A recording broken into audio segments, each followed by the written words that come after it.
할렐루야. 이 시간 온라인에서 또 각자 맡은 초소에서 하나님께 집중하고자 하여 예배 자리에 앉으신 우리 모든 성도님들을 주님의 이름으로 축복합니다. 오늘 본문의 배경이 되는 북이스라엘은 현재 극심한 가뭄 가운데 있습니다. 이 가뭄이 얼마나 심했던지 1절에 보니까 많은 날이 지나고 제3년에 이렇게 시작을 합니다. 많은 날이 지나고 제3년에, 그러니까 최소 2년은 되었다는 뜻이겠죠. 왜 비가 오지 않았을까? 17장 1절에서 이렇게 원인을 말합니다. 길르앗에 우거하는 자 중에 디셉 사람 엘리야가 아합에게 말하되 내가 섬기는 이스라엘의 하나님 여호와께서 살아계심을 두고 맹세하노니 내 말이 없으면 수년 동안 비도 있을 도 있지 아니하리라 하니라. 내 말이 있지 아니하면 비도 있을 도 있지 아니하리라. 여기서 내 말은 바로 엘리야의 말이지요. 그러나 문맥상 내 말의 본의는 바로 여호와의 말씀입니다. 여호와께서 엘리야를 통해서 말씀하시기까지는 그 땅에 비가 내리지 않을 것이다, 그렇게 말씀을 하고 있죠. 자, 그렇다면 우리는 한번 생각해 봐야 합니다. 여호와께서 왜 이 땅에 가뭄을 일으키셨을까? 가뭄을 통해서 하나님이 주시는 1차적 메시지는 무엇일까? 우린 이것을 바알과 연관지어서 쉽게 추론할 수 있는데요. 당시의 바알은 북이스라엘 사람들에게 풍요의 신, 또 다산의 신으로 잘 알려져 있었습니다. 따라서 비를 내리는 것은 바알의 소관입니다. 그렇죠? 그런데 문제는 현재 그 땅이 가뭄으로 완전히 메말라 있다는 것이죠. 다시 말해서 하나님께서는 지금 이 가뭄을 통해서 몇 가지 사실을 드러내신데, 첫째는 바알의 무능력함, 아니 바알의 거짓됨을 드러내시는 겁니다. 그리고 두 번째로 동시에 여호와께서 대지의 생명과 하늘을 주관하시는 참 하나님이시다라고 하는 것을 말씀하시는 거고, 그리고 좀 더 나가면 이 가뭄이라는 것이 당시에 말씀의 가뭄이라고 하는 것을 상징적으로 보여주는 또 해석이 될 수도 있는 겁니다. 자, 그런데 여러분, 하나님께서는 이러한 가뭄이라는 매우 강력한 자연계의 변화를 통해서 자신의 하나님 되심을 지금 이렇게 드러내고 계시는데요. 문제는 이제 당시에 이 사람들은 이것을 전혀 깨닫지 못하고 있다는 데 있죠. 그래서 오늘 우리가 읽은 17절에서 아합은 이렇게 원망을 하지 않습니까? 우리 15절부터 다시 한 번 더 볼까요? 15절부터 제가 읽겠습니다. 엘리야가 이르되 내가 섬기는 만군의 여호와께서 살아계심을 두고 맹세하노니 내가 오늘 아합에게 보이리라. 오바댜가 가서 아합을 만나 그에게 말하매 아합이 엘리야를 만나러 가다가 엘리야를 볼 때에 아합이 그에게 이르되 이스라엘을 괴롭게 하는 자여 너냐? 이스라엘을 괴롭게 하는 자여 너냐? 자, 여러분, 이게 무슨 말입니까? 왜 지금 아합은 이 엘리야를 이스라엘을 괴롭게 하는 자로 명명하고 있는 겁니까? 그가 가뭄을 선포했기 때문입니까? 정말로 그의 말대로, 그의 선포대로 비가 오지 않았기 때문입니까? 표면적으로는 그렇게 보일 수가 있습니다. 그러나 여러분 한번 생각해 보십시오. 만약에 정말 아합이 엘리야를 그러한 능력자로 여겼다면 사실은 엘리야를 이렇게 대하면 안 되죠. 오히려 극진히 대접해야 되는 것 아닙니까? 그리고 엘리야가 섬기는 하나님을 향해 돌아서야 하는 거죠. 아니, 최소한 돌아서는 신용이라도 해야 되는 것 아닙니까? 여러분, 그 옛날 모세를 마주한 바로를 한번 떠올려 보십시오. 10가지 재앙이 좀 막 쏟아지는 그 동안에 이 바로의 마음이 어땠습니까? 실제로 마음은 그렇지 않았다 할지라도 그 갖가지 재앙에 놀라서 이제 거짓말이라도, 그렇죠? 또 순간의 진실이라 할지라도 어쨌거나 그 순간만큼이라도 그래, 빨리 떠나라. 이스라엘 백성들을 내보내야 되겠다. 뭐 이런 자세를 취했던 게 바로 바로의 모습이었던 거죠. 우리가 다 그걸 기억하지 않습니까? 자, 그런데 지금 이 아합의 모습은 어떻습니까? 전혀 그런 모습이 보이지가 않죠. 오히려 엘리야를 못 잡아서 안달입니다. 읽지는 않겠지만 9절 10절을 보면은 아합이 그동안 엘리야를 잡아 죽이기 위해서 온 나라를 샅샅이 뒤졌다는 사실을 우리는 알 수가 있습니다. 그러니까 아합은 지금 이 엘리야를 정말로 하나님의 어떤 참 선지자, 참 하나님의 참 선지자로 바라보고 있는 것이 아니라 단순히 이스라엘의 고통을 불러들이는 자로 인식을 하고 있는 거죠. 더 이상 이 아합에게는 참 선지자의 개념도 또 혹은 여호와가 참 하나님이라는 개념도 없는 것입니다. 이스라엘을 괴롭게 하는 자여 너냐? 참고로 여기에서 이 괴롭게 하다라는 말은요, 재앙을 가져온다, 혼란스럽게 한다라는 뜻을 가진 말입니다. 이것은 마치 여호수아서에서 아간의 사건을 떠올리는 문구라고 할 수 있는데요. 아간이 개인적으로 취해서 안 되는 전리품들을 이스라엘 진영 안으로 이제 들어옴으로 인해서 여호수아가 이 아간을 어떻게 명명하는지 아십니까? 오늘 본문과 똑같이 말합니다. 이스라엘을 괴롭히는 자, 이렇게 말합니다. 우리 여호수아서 7장 24절 25절 말씀 한번 볼까요? 제가 읽겠습니다. 여호수아가 이스라엘 모든 사람과 더불어 세라의 아들 아간을 잡고 그 은과 그 외투와 그 금덩이와 그의 아들들과 그의 딸들과 그의 소들과 그의 나귀들과 그의 양들과 그의 장막과 그에게 속한 모든 것을 이끌고 아굴 골짜기로 가서 여호수아가 이르되 네가 어찌하여 우리를 괴롭게 하였느냐, 이렇게 말합니다. 네가 어찌하여 우리를 괴롭게 하였느냐. 자, 여기에서 이 괴롭히다라는 말, 바로 오늘 본문에 나오는 괴롭게 하다는 말과 같은 히브리어입니다. 아카르라고 하는 같은 단어예요.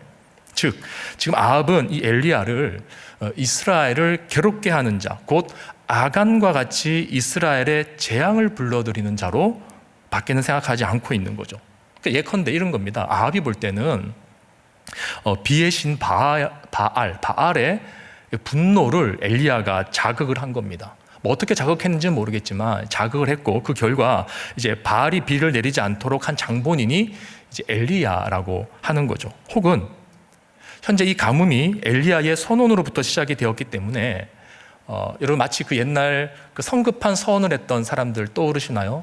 그 사울이라던가 이따 같은 사람들, 그 사람들이 성급한 서원을 함으로 인해서 그 이스라엘 땅에 어떤 이제 좀 돌이킬 수 없는 어떤 그런 이제 결과들을 야기하는 심각한 결과를 초래하는 것을 우리가 본 적이 있는데요. 마찬가지로 지금 엘리야는 이스라엘의 이런 고통을 초래하는 그 원인 제공자가 된 겁니다. 이건 제 개인적인 의견이 아니라 학자들의 의견이 그래요. 자, 어쨌거나 중요한 것은 지금 이 아합은 완전히 영적으로 보면은 무지한 상태라는 거죠. 그래서 이 모든 책임을 엘리야에게 전가시키고 있을 뿐만 아니라 더 나아가 이 모든 상황 속에서 이 가뭄이라는 재앙을 통해서 여전히 자신을 드러내고 계시는 그 하나님을 전혀 깨닫지 못하는 상태에 있다고 하는 것을 지금 우리가 보게 되는 것입니다. 여러분, 우리의 신앙생활도 마찬가지죠. 신앙생활을 하면서 항상 놓지 말아야 되는 기도 제목이 있습니다. 저도 항상 이렇게 기도하려고 하는데, 그게 뭐냐면, 하나님, 제 인생을 살아가는 동안에 그릇된 해석을 하지 않게 하옵소서. 여러분들이 인생을 살아가면서 그 인생을 바르게 해석할 수 있는 사람이 되게 하옵소서. 이런 기도를 우리는 항상 해야 됩니다. 그렇지 않으면 나도 모르는 사이에 이 엘리야 같은 사람을 아간과 같은 사람으로 착각할 수 있고요. 또 반대로 아간과 같은 사람을 엘리야 같은 사람으로 잘못 보게 되는 것입니다. 그래서 결국 내 인생 가운데 하나님의 하시는 일을 겪으면서도 그것이 자신에게 어떠한 메시지를 주는지 전혀 깨닫지 못하고, 더 나아가 이 아합과 같이 남만 탓하는 인생으로 전락하게 되는 거죠. 오늘 본문의 아합이 바로 그런 것 아닙니까? 지금 아합은 이 문제의 원인 엉뚱한 데서 찾고 있습니다. 따라서 지금 이 장면을 읽고 있는 이 독자들은 굉장히 답답한 거죠, 지금. 이 답답함을 느끼는 독자들을 향해서 이 본문의 이 저자가 이 본문이 주는 메시지는요, 분명합니다. 하나님께서 바로 이러한 답답함을 가지고 너의 인생을 바라보고 계시다라는 거죠. 이스라엘을 괴롭게 하는 자야 너냐? 그게 나라는 사실을 고발하고 있는 겁니다.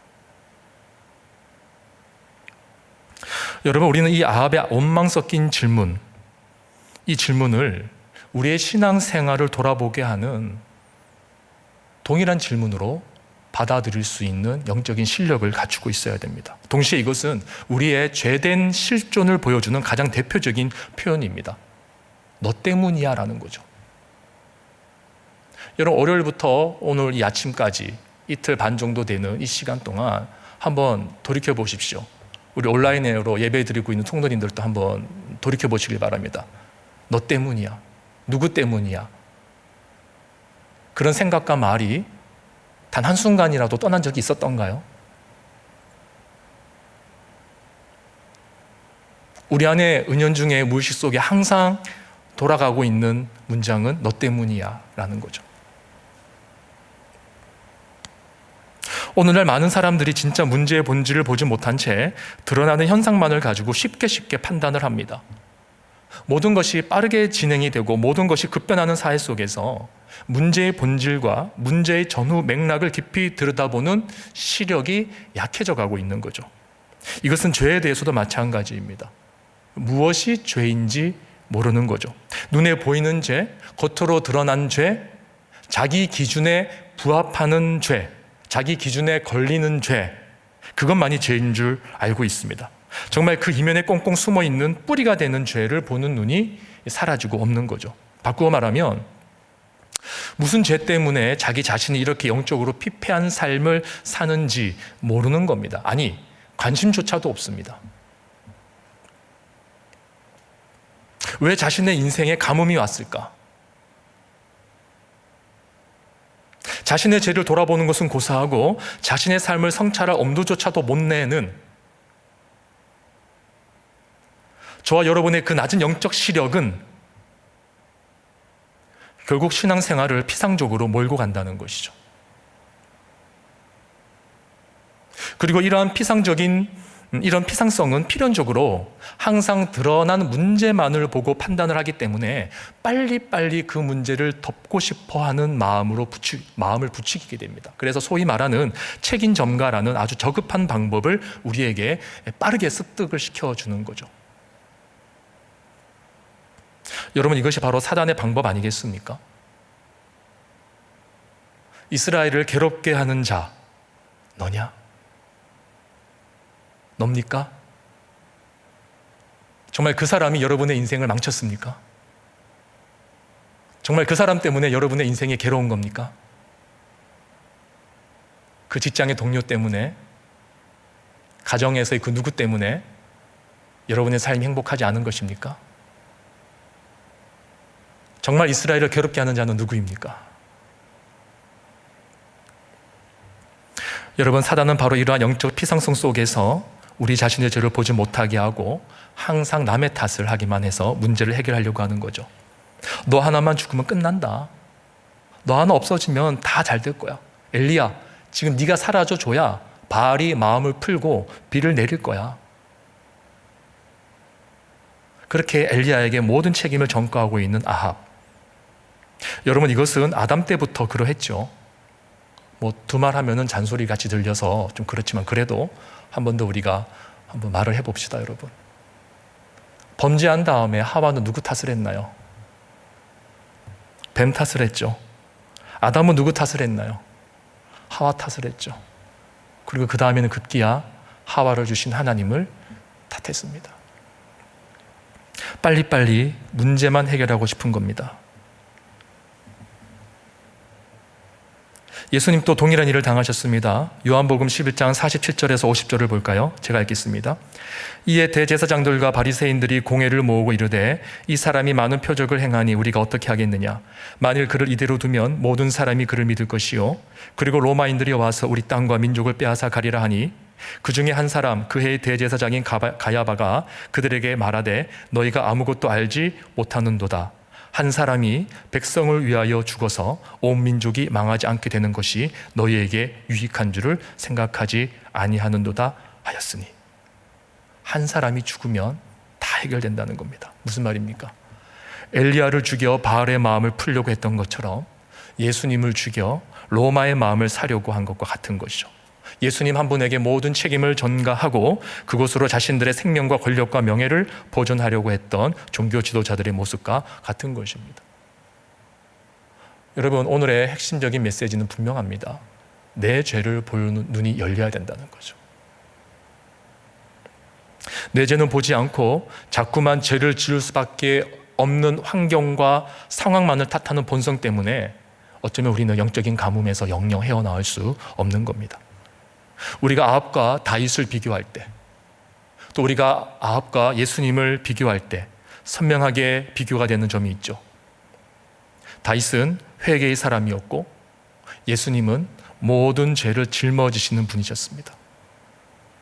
다윗은 영적 고비고비마다 자신의 죄를 보고 회개할 줄 아는 사람이었고 예수님은 아예 타인의 죄를 자신의 죄로 담당해 버리신 분이십니다. 사랑하는 성도 여러분, 진정한 영적인 리더는 내 죄를 보는 사람인 줄로 믿으시길 바랍니다. 아니, 내 죄를 볼 줄 아는 눈이 있기 때문에 하나님이 그 사람을 영적 지도자의 자리로 인도에 가서 쓰신다는 거 아니겠습니까? 그래서 내 죄를 볼 때 우리는 하나님의 뜻을 분별할 수 있게 됩니다. 내 죄를 볼 때 우리 가정이 살 길이 보이고, 내 죄를 볼 때 우리 공동체와 교회가 나갈 길이 보이게 되어지는 것이고, 더 나아가 내 죄를 볼 때 이 나라와 이 민족이 갈 길이 보이게 되는 것입니다. 따라서 여러분, 진짜 내 죄를 보는, 나는 평생 살아가면서 그저 내 죄만 보기로 내가 작정을 했다라고 할 정도로 그렇게 아예 머릿속에, 가슴속에 새기시길 바랍니다. 특별히 지금 이 시간, 이 수요일 오전에 온라인 예배를 사수하시는 분들은 아마 어느 정도 교회에서 열심히 신앙생활을 하시는 분들이라고 믿어 의심치 않습니다. 여러분, 저는 정말 여러분들이 익숙한 교회 생활만큼이나 내 죄를 보는 실력이 정비례했으면 좋겠습니다. 그래야지 교회가 살고 교회가 나갈 길이 보이는 것이죠. 만약에 교회 생활에는 너무 익숙한데요, 그 익숙함과 내 죄를 바라보는 그 실력이 반비례 돼버리면은 그때부터 교회는 사단이 나는 겁니다. 사단의 놀이터가 되는 거고요. 지금 북이스라엘이 바로 그러한 사단의 놀이터가 되어져 있는 것이죠. 여러분, 나라의 문제도 마찬가지 아니겠습니까? 현재 코로나 때문에 나라와 조국 교회가 어려운 가운데 있습니다. 그런데 우리가 이 시점에서 코로나19를 향해서 나라를 괴롭게 하는 자야 너냐, 교회를 괴롭게 하는 자야 너냐, 그러겠습니까? 우리가 정부를 향해서 또 혹은 또 여러 가지 또 우리로 하여금 많은 생각을 하게끔 한 여러 가지 사건들, 그런 것들을 보면서, 뉴스를 통해 보면서 우리가 그런 것들을 향해서 탓만하고 그렇게 있을 겁니까? 여러분, 하나님의 방법은 항상 똑같습니다. 하나님이 문제를 해결하시는 방법은 항상 똑같다라는 겁니다. 그 원리는 뭐냐? 바로 다른 사람의 회개가 아니라 나의 회개로부터 하나님은 일하신다라는 거죠. 아담이 이걸 못했기 때문에 제2의 아담이신 예수님이 이 일을 하러 오신 것 아닙니까? 여러분이 잘 아시는 대로 역대하 7장 14절에 보면 내 이름으로 일컫는 내 백성이 그 악한 길에서 떠나 스스로 겸비하고 기도하며 내가 하늘에서 듣고 죄를 사하고 그 땅을 고칠지라, 그렇게 말씀하십니다. 여러분, 불신자들이 착한 일을 하거나 불신자들이 교회를 핍박하는 일을 좀 줄인다고 해서, 정부 당국이 이 교회, 코로나 와중에 이 교회를 향하여서 좀 조치를 좀 완화시켜주고 좀 편하게 해준다고 해서, 여러분, 그렇게 해서 교회가 살아나고 회복되는 것 아닙니다. 그렇게 한다고 교회 사역이 더 발전이 있는 것 아닙니다. 절대 아닙니다.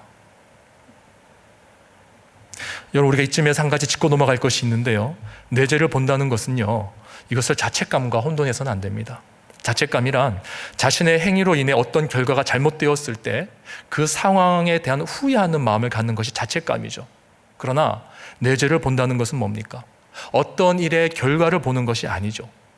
내 죄를 본다는 것은 일의 결과를 보고 판단하는 것이 아니라 우리의 삶의 실존을 보는 것입니다.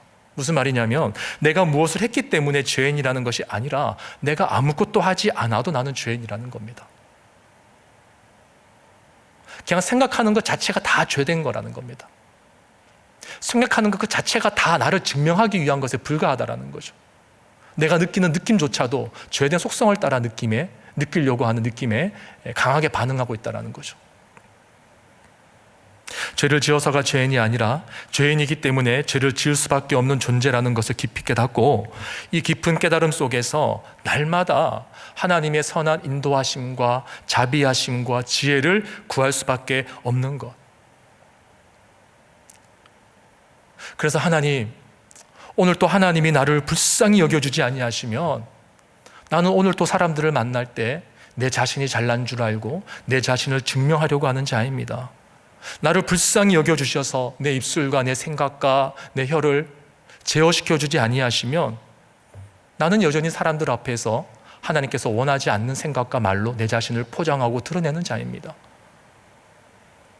그럴 수밖에 없다라는 것을 처절하게 깨닫는 사람은 하나님 앞에 이 문제를 가지고 이 죄 문제를 담당해 주신 예수 그리스도의 십자가의 공로, 그 공로를 의지할 수밖에 없는 거죠. 그래서 여러분, 기도하는 것과 예수 그리스도의 공로를 의지하는 삶은요, 같은 삶입니다. 왜냐?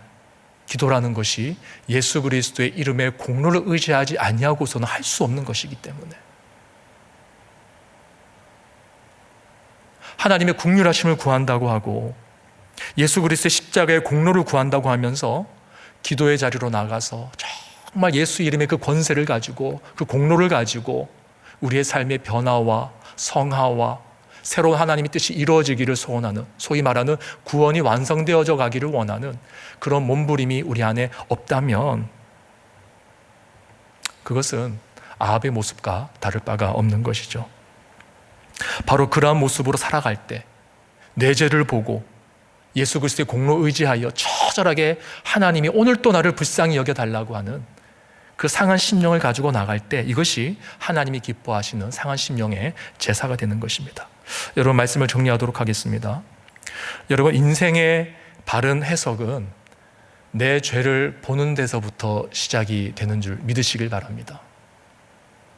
내 죄를 보지 않고 인생을 해석하려고 하기 때문에 우리는 아합과 같이 많은 사람들을 향하여서 이스라엘을 괴롭게 하는 자가 너냐, 이런 말을 하고 있는 것이죠. 한때 유행한 광고 중에 간때무니아라는 노래가 있었습니다. 다들 기억나시죠? 예, 차마 부르지는 못하겠습니다만, 간때무니아, 피고는 간때무니아, 뭐 이런 노래가 있었습니다. 근데 여러분, 정말 그 필요가 간 때문입니까? 간이 살아서 말을 할 수 있다면 간에게 한번 물어보죠. 간이 뭐라고 답하겠습니까? 아이고, 주인님 많습니다. 제가 간 기능을 제대로 못해서 주인님이 이렇게 피곤하셨군요. 이렇게 말하겠습니까? 아니죠. 그러게 제발 담배와 술 좀 끊으라니까요. 제발 몸에 해로운 것 좀 입에 갖다 대지 말고 제발 운동 좀 하라니까요. 그렇게 말하지 않겠습니까, 여러분? 여러분, 이것이 우리의 모습인 거죠. 우리가 살면서 가까운 지인들의 인생을 바라볼 때 답답함을 느낄 때가 있습니다. 언제 그렇습니까? 여러분 주변에 많은 지인들이 있잖아요. 정말 친하게 지내는 그 지인들의 삶을 볼 때 가끔 가다가 답답하다 이럴 때가 있죠. 언제 그렇습니까? 뻔하게 그 문제의 원인이 보이는데 그 사람만 그걸 모르고 있는 겁니다. 그러니까 판단하고 정죄하는 차원이 아니라 오히려 제3자가 보면 정말 보이는데, 그 문제가 보이는데, 원인을 알겠는데 당사자만, 자기만 그걸 모르는 거죠. 그때 참 답답합니다, 여러분. 여러분, 성령께서 왜 말할 수 없는 탄식으로 우리를 위해서 기도하실까요? 바로 이 답답함 때문 아닙니까? 물론 우리를 사랑하시고 불쌍히 여기시는 대전제가 있지만 그 이면에는 하나님의 뜻대로 강구하지 못하는 엘리야를 아간으로밖에 해석할 수밖에 없는 바알의 거짓됨이 드러났음에도 불구하고 여전히 하나님께로 돌아오지 않는 낮은 영적인 시력으로 모든 문제의 책임을 남에게 전가하려고 하는 바로 그런 나를 향한 하나님의 애끓는 답답함이 있으신 거죠. 성령님의 탄식하심은 거기에서 나오는 겁니다. 그래서 여러분, 우리의 기도의 대부분은 방향이 잘못된 경우가 참 많아요. 그래서 로마서 8장 26절에 이와 같이 성령 또 우리의 연약함을 도우시나니 우리는 마땅히 간구할 바를 기도할 바를 알지 못하나 오직 성령이 말할 수 없는 탄식으로 우리를 위하여 친히 간구하십니다. 여러분, 이 말씀이 얼마나 놀라운 말씀입니까? 눈물 나도록 감사한 말씀 아닙니까? 나는 눈만 뜨면 이스라엘을 괴롭게 하는 자는 너냐? 라는 말밖에 못하는 자인데 아니다 하면서 성령께서 우리를 위해서 대신 탄식해 주시는 거죠. 그래서 여러분, 기도하실 때 성령님을 꼭 의지하시길 바랍니다. 성령을 통해서 기도할 때만 우리가 직면한 문제의 해석이 바르게 해석되어질 수 있는 거죠. 성령을 붙들고 성령의 충만함 가운데 우리 자신을 쳐서 복종시킬 때만 우리의 기도가 바뀌고 우리의 삶의 해석이 바뀌고 우리의 공동체가 바뀌게 되는 것입니다. 그때 우리는 진정한 기도의 사람, 하나님의 마음을 시원케 해드리는 사람으로 새롭게 변화받는 것이죠. 아무쪼록 오늘 이 말씀 여러분 가슴에 꼭 새기시면서 지금 우리의 가정을 괴롭게 하는 자가 누구일까? 지금 내가 속한 공동체를 괴롭게 하는 자는 누구일까? 지금 이 나라 이 민족을 괴롭게 하는 자들은 누구일까? 바로 나라는 사실을 깨달으시고 성령께서 인도하시는 기도의 자리로 깊이 들어가서 성령께서 탄식하시는 그 기도대로 놀라운 기도의 통로로 쓰임받는 우리 모두가 되기를 주님의 이름으로 축복합니다. 우리 시간 찬양 한 곡하고 들은 말씀 가지고 기도하도록 하겠습니다. 우리 신실하게 진실하게 우리 찬양 하시면서 우리 모습을 돌아볼 수 있는 시간 되길 바랍니다.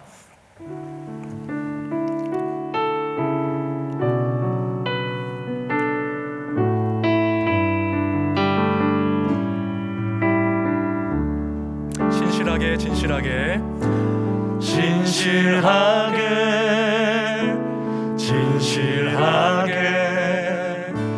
거룩하게 살게 하소서. 진실하게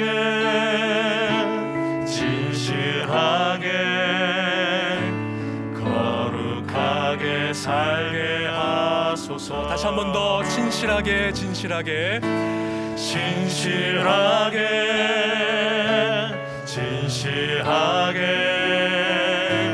거룩하게 살게 하소서. 진실하게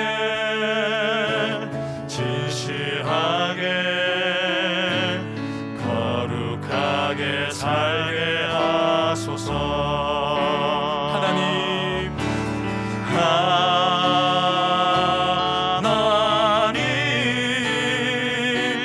나의 마음 만져주소서. 하나님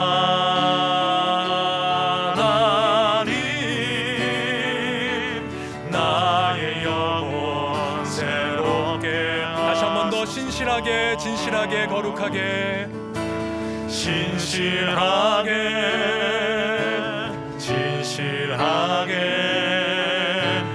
거룩하게 살게 하소서.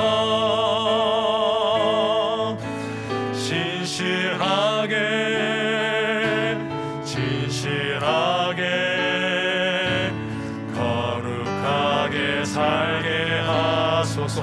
하나님 나의 기도 들어주소서. 하나님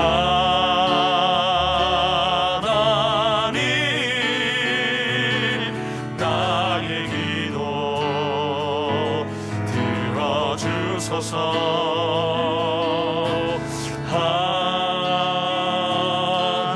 하나님 주의 길로 인도. 우리 마지막으로 하나님 나의 기도 들어주옵소서.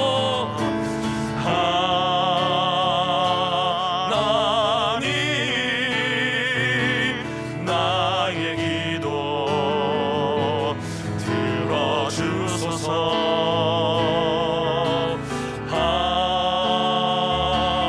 하나님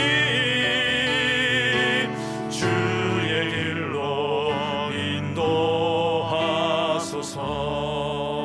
우리 시간 말씀 붙들고 한번 기도할 때에 하나님, 우리의 신앙생활의 연수만큼이나 내 죄를 바라보는 눈이 정비례할 수 있도록 주님 도와주시옵소서.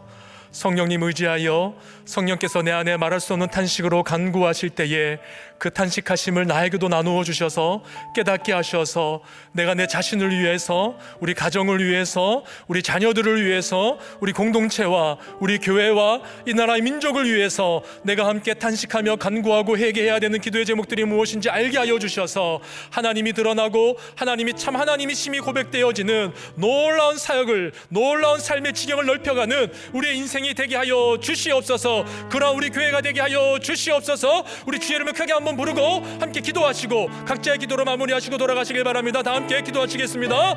주여, 할렐루야. 살아계신 하나님 아버지 은혜를 감사합니다. 오늘 이 아침에 다시 한번 아버지 앞에 겸손한 마음으로